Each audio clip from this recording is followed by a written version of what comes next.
In this final video for section 5.3, we're going to introduce p-series and the p-series test. So first, let's define what a p-series is. So for any real number p, comma, the series, the sum from 1 to infinity of 1 over n to the p is called a p-series.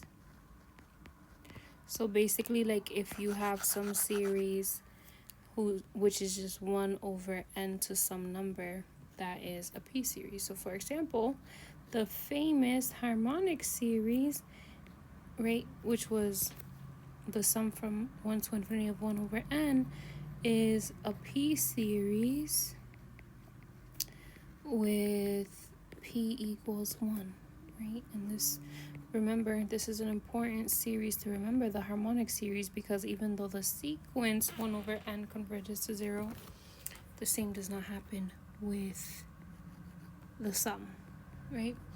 And 1 over n squared is a p-series with p equals 2, right? And so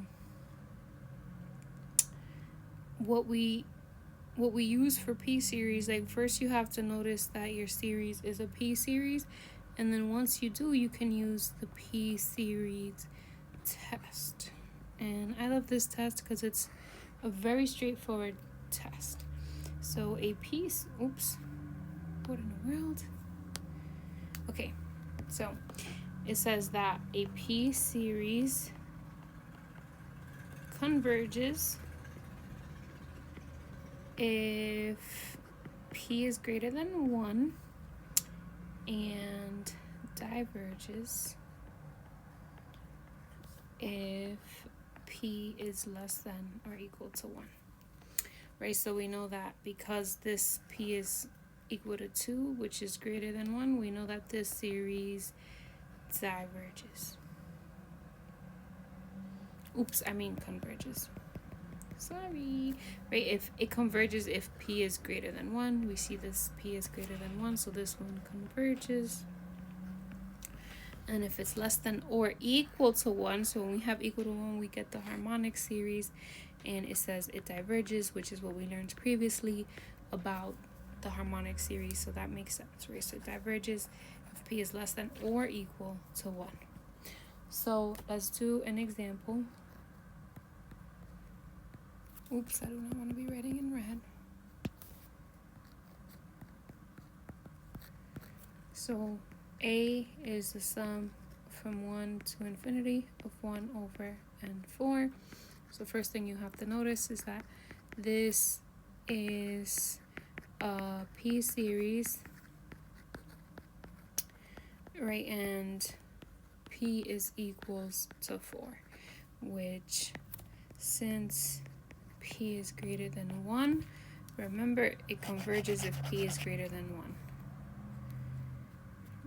It converges,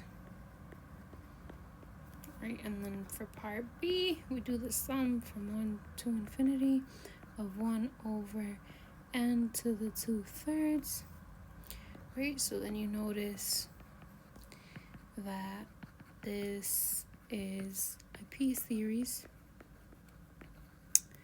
with p equaling 2/3. So since this p is less than 1, remember it diverges if p is less than or equal to 1, then we know that the series diverges. So just like for the integral techniques, we have different techniques to determine whether a series converges or diverges that depend on the form, right, of the series that you're working with. So hopefully that all makes sense. Thank you. Bye-bye.